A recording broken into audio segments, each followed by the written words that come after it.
Bonjour à toutes et à tous, je m'appelle Valentin et bienvenue sur la chaîne Arthropos-Reptiles. Aujourd'hui une vidéo totalement improvisée, elle n'a pas été écrite ou préparée, mais vous me l'avez beaucoup demandé, c'est un Reptile Room Tour. Ça veut dire qu'on va simplement, caméra à la main, se promener parmi mes installations, parmi mes animaux, et je vais tout vous montrer. Ça va prendre un peu de temps, installez-vous confortablement, mais je crois qu'on est bon, on va pas s'éterniser maintenant. Voilà. On va commencer par le terrarium que j'ai derrière moi, donc c'est le terrarium de mes iguanes des Fidji, Brachylophus fasciatus. J'ai un couple adulte qui est né en 2018 dans une surface de 1m40 par 70 de profond et par 1m de haut. J'ai pas grand chose à dire sur ce terrarium parce que j'ai fait une vidéo sur mes iguanes il y a très peu de temps, c'était d'ailleurs ma dernière vidéo, je vous invite à aller la voir. C'est vraiment super intéressant à observer, alors ils sont pas hyper actifs, ils vont rester sur une branche la majorité de la journée. Parfois ils vont aller manger, parfois pas, ils mangent pas beaucoup, mais c'est important, comme j'avais dit dans ma précédente vidéo, de changer très régulièrement la nourriture pour qu'ils aient toujours des végétaux frais à disposition, mais ils mangent des toutes petites quantités, et ils vont aussi beaucoup s'attaquer aux plantes du terrain, enfin voilà, mais c'est des iguanidés, c'est super intéressant, enfin on les voit de jour, ça change des geckos que par exemple qu'on verra par la suite qui sont nocturnes et qu'on ne voit pas la journée. Voilà, ça met un peu d'ambiance dans une pièce, c'est sympa, puis c'est magnifique, c'est vraiment des iguanes qui sont magnifiques, c'était un rêve depuis très longtemps et je suis très content de les avoir aujourd'hui chez moi. Nous passons à la grande étagère qui est juste derrière moi, qui contient 5 terras, c'est uniquement des geckos nocturnes. Je vais vous les présenter un à un. Les 3 terras derrière moi sont occupés par une petite espèce de gecko du nord de Madagascar qui s'appelle les Paroidura oviceps, donc c'est le même genre que Paroidura picta par exemple, que j'ai déjà maintenu et reproduit il y a plusieurs années et qui est très courant en captivité. Ceux-là ils vivent dans les forêts tropicales, donc c'est un maintien totalement différent, ça peut plutôt un peu plus se référer comme les Uroplatus par exemple. J'ai fait l'acquisition en 2017 d'un couple sauvage qui m'a donné ensuite en 2018 et 2019 des petits. 2020 j'ai décidé de ne pas les reproduire. Et voilà, donc en fait j'ai un couple adulte et j'ai des petits qui découlent de ce couple. Il n'y a pas eu d'importation depuis Madagascar ces dernières années, ils sont extrêmement rares en captivité. Après, comme beaucoup d'espèces de petits sauriens, que ça vienne un peu de n'importe où et qui sont importés massivement, et ben dès que les importations cessent ou en tout cas sont drastiquement réduites, et ben on se rend compte que les individus qui ont été importés ne sont pas reproduits correctement. C'est le cas par exemple qu'on voit maintenant des Tribolonotus gracilis qui sont importés en très grande quantité, puis des petits geckos de Madagascar, c'est la même chose, mais qui en réalité, il n'y a pas personne qui fait des énormes efforts pour les reproduire et pour établir une population en captivité. Et puis maintenant que l'importation est devenue très rare de ces animaux et depuis 1 année, 2 ans il n'y en a plus, et ben voilà, là on rencontre un problème. Actuellement, je sais que quelqu'un d'autre en Europe a 2 femelles, mais il n'y a plus de Paroidura oviceps, il n'y a plus de groupe de Paroidura oviceps en Europe. Donc voilà, je sais pas quel est le futur de cette espèce, j'espère qu'il y aura de nouvelles importations depuis Madagascar. Il y a très peu d'informations, il y a très peu de contenu sur ce petit gecko de Madagascar sur internet, du coup je voulais en faire une vidéo assez riche, assez complète, pour partager mon expérience et pour faire découvrir cette petite espèce. Et puis ben, si dans le futur elle se démocratise, et bon, au moins on aura une petite source, un petit retour d'expérience si on veut. Ici, au bas de l'étagère, vous êtes face à mes installations pour mon couple de Corellophus sarrasinorum, donc c'est du grand gecko de Nouvelle-Calédonie qui mesure à peu près 25 cm à l'âge adulte. C'est des geckos relativement imposants, mais contrairement par exemple aux Chahoua ou aux Leachianus, qui ont un style vraiment très sobre, qui sont très épurés, qui ont une peau très lisse, mais aussi très soyeuse, un peu comme le Ciliatus, qui fait partie donc, du même genre, le genre Corellophus. Et puis donc j'ai une femelle qui est white collar, elle est white spotted aussi, donc elle a ce collier blanc qui part de derrière les yeux et qui va faire une espèce de forme de V. Et puis après sur le dos elle a une série de points et après sur la queue il y a des marquages blancs. Donc voilà, ce pattern qui est assez recherché en captivité, qui est aussi présent naturellement dans la nature. Mon mâle ne possède pas ce pattern mais il est hétérozygote white collar, ça veut dire que dans ce cas là son père était white collar. Et si on le reproduit, eh ben on a des chances, en fait, si vous voulez, il possède le gène white collar, et s'il se reproduit par exemple avec ma femelle qui est white collar, il y a des chances, il y a même une assez grande proportion pour que les petits soient white collar, pas tous. Voilà, donc il possède le gène, mais il ne l'a pas apparence. C'est des geckos nocturnes, donc on ne les voit pas la journée, ils peuvent parfois s'exposer à la lumière. Ma femelle est tout le temps dehors, elle est même assez active le jour, elle se pose sur une branche, ensuite elle va sur une autre. Mon mâle, lui, il va se mettre derrière une écorce et on ne va pas le voir. Là on voit juste un petit bout de sa queue, mais sinon c'est des animaux qui sont, bah voilà, c'est des animaux nocturnes qui sont discrets. Les Paroidura oviceps qui sont en dessus, c'est la même chose, ils vont passer leur journée sur le décor de fond, et voilà, ils ne sont pas actifs la journée, c'est ça. Quand on prend des animaux nocturnes, on doit s'attendre à ne pas pouvoir les observer la journée, à ne pas les déranger non plus la journée. Voilà, il faut respecter leur cycle de vie. En fait, j'ai même pas pensé à le dire, mais cette pièce n'est pas chauffée. J'ai pas parlé non plus des installations électriques, des paroles Roviceps en haut, mais c'est juste des néons LED. Donc ils sont à température ambiante, il y a actuellement 20,8. Les Corolophuis sarrasinorum, c'est la même chose, ils sont éclairés qu'avec du LED. Je n'ai pas d'UV par exemple. J'ai essayé d'en mettre sur certaines espèces, les paroles Roviceps, j'ai eu un petit qui a brûlé. Enfin, c'est horrible de dire ça, mais la peau a brûlé, donc il était très jeune, il avait une semaine, il avait une petite rampe d'UV sur le dessus, et puis ben c'était trop. C'était trop, donc je ne veux pas reprendre le risque de repérer des animaux pour les UV, parce qu'on sait que les UV sont très très bénéfiques sur plein d'espèces, et sur la majorité d'espèces, et sur presque toutes, s'ils sont bien dosés, mais trop d'UV c'est aussi dangereux, c'est même super dangereux. Donc voilà, tous mes geckos de cette étagère sont à température ambiante, donc une vingtaine de degrés en entre-saison, 22, 24 l'été, et on va dire 18, 19, 20 l'hiver. S'il y a besoin de points chauds additionnels, eh ben c'est pas un souci, on rajoute des lampes, comme c'est le cas chez les iguanes. Les Corolophuis sarrasinorum sont originaires des forêts fraîches et humides de Nouvelle-Calédonie, donc les conditions que j'ai décrites, où je dis que les Paroneroviceps sont maintenus à température ambiante et que les Corolophuis sarrasinorum aussi, c'est leurs conditions naturelles. Je ne les force pas de les maintenir à température ambiante alors qu'ils vivent à 30 degrés dans l'état naturel.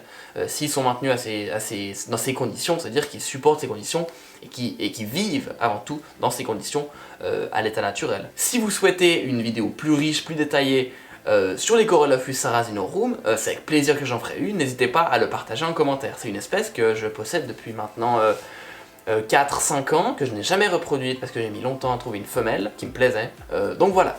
Si ça vous intéresse, je me porte à votre disposition pour la faire. Nous nous retrouvons dans une autre pièce, il fait un peu plus frais. Oui, on a changé de jour, merci Sherlock. C'est ici la pièce de mes abronias, en tout cas la pièce où je maintiens mon petit groupe d'abronias. Donc j'ai deux couples, j'ai un couple d'abronia Campbelli et un couple d'abronia Graminea Blue Eyes. Donc c'est deux espèces qui sont originaires du Guatemala et du Mexique. Donc Mexique pour Graminea et Guatemala pour Campbelli. C'est des abronias qui vivent dans des environnements différents. Je vais pas aujourd'hui vous présenter leur environnement ou présenter les espèces en particulier. Je vais faire une vidéo un peu plus précise et plus complète cet hiver sur les deux espèces, ou plutôt sur les Graminea, et on fera une petite parenthèse Campbelli aussi.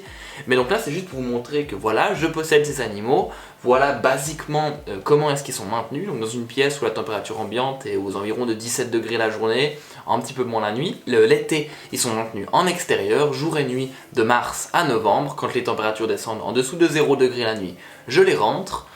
En hiver, on baisse l'alimentation, on baisse l'éclairage, il y a toujours des UVB, il y a toujours des lumières LED pour les plantes, pour les animaux, mais voilà, donc c'est très important de créer des saisons pour ces animaux, pour les reproduire. Mon couple de Graminea s'est reproduit pour la première fois il y a quelques semaines, c'est la première année, la première saison où ils sont ensemble. Peut-être qu'on aura des petits l'année prochaine, au printemps-été, c'est pas sûr, ce serait une chance énorme, parce que c'est des espèces assez compliquées à reproduire, qui ont besoin qu'il y ait vraiment un cycle qui se mette en place. Les femelles ne sont pas forcément prêtes à être reproduites la première année, elle va peut-être me faire une année avec simplement des petits non fécondés, enfin on verra comment ça se passe. Je me réjouis de les reproduire, mais voilà, on y va petit à petit, on observe, beaucoup d'observations, beaucoup d'apprentissage. J'ai aucune expérience avec ces animaux, donc j'en apprends tous les jours en les observant, en m'en occupant. Et puis c'est des animaux qui se maintiennent et qui vivent de façon vraiment très particulière, dans des environnements particuliers, dans des conditions particulières, et c'est très intéressant à reproduire aussi en captivité.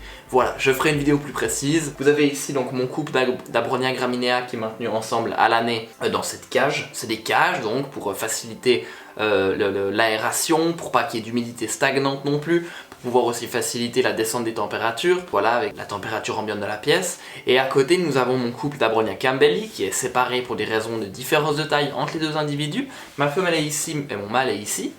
Voilà, je ne sais pas trop quoi ajouter, vous en saurez plus bientôt. Après, tout ce que je peux dire, c'est que c'est vraiment des animaux dont je suis très fier. Ça a été assez long de former des couples, de trouver des animaux, parce que c'est une espèce qui est quand même relativement... C'est des espèces, il y a ces deux espèces différentes, donc bien sûr, qui sont relativement rares. Et voilà, donc j'en suis très fier, j'en suis très content, et j'en suis avant tout très heureux, parce que c'est un plaisir de maintenir ces animaux à la maison. Et voilà. Ici, nous sommes dans ma chambre, j'ai très peu de terrarium, juste des espèces qui tolèrent pas forcément les températures assez fraîches et qui nécessitent pas beaucoup de place. Du coup ici, vous le connaissez très bien, c'est le terrarium de mes Moclus sundewali, donc c'est des petits sinques qui sont originaires du continent africain, qui vivent dans un peu tous les environnements, la savane, la forêt un peu plus humide. J'ai déjà fait une vidéo sur les 5 en gros, elle est ici.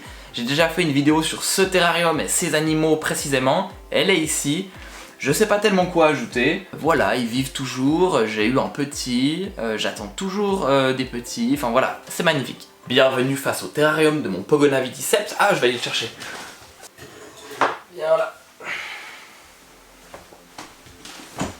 Voilà, donc comme vous pouvez le voir, c'était pas du tout prévu, elle vit on va dire un peu en semi-liberté dans ma chambre.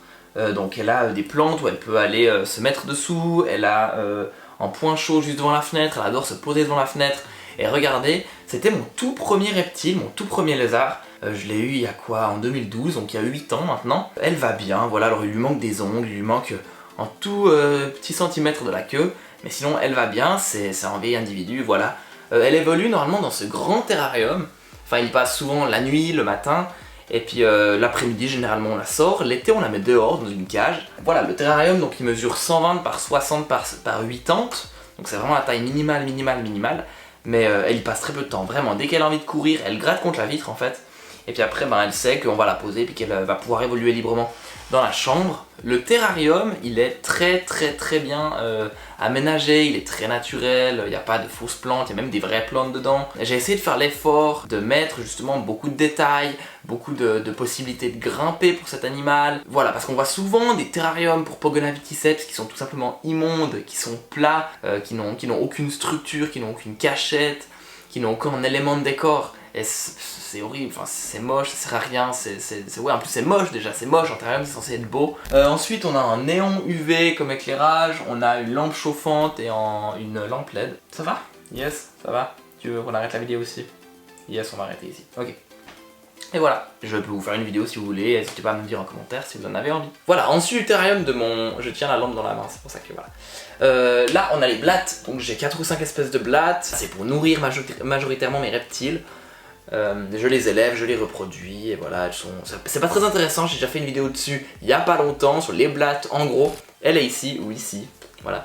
Là, vous pouvez voir, j'ai des Tillandsia usnewades, comment on dit, mais c'est mes recharges, si vous voulez, c'est mon stock pour mettre des abronia, c'est chou dans une chambre, c'est très beau. Voilà, on va redescendre. Voilà, et ben je crois que nous avons fini le Reptile Room Tour de mes animaux actuellement en novembre 2020. Je n'ai rien de plus à vous montrer, vous avez tout vu. Tous mes animaux sont là dans cette vidéo. J'ai encore quelques terrariums de libre, bien sûr, qui vont accueillir peut-être bientôt, peut-être pas, des nouvelles espèces. J'ai plein de projets en tête qui vont arriver dans les années prochaines, les années à venir, des projets de reproduction, des nouveaux animaux qui vont arriver. C'est trop cool, je me réjouis trop, j'espère que vous serez toujours là pour le voir. C'est glauque de dire ça, c'est horrible. J'espère que ça vous aura plu. N'hésitez pas toujours à me dire quelles espèces vous avez le plus plu et quelles espèces surtout vous avez envie de voir dans une vidéo un peu plus précise, un peu plus complète, avec plus d'informations, plus constructives, plus poussées, plus creusées, beaucoup d'adjectifs en tête. Voilà, n'hésitez pas à me le mettre en commentaire, c'est à ça que ça sert. A bientôt pour de prochaines vidéos et portez-vous bien, salut!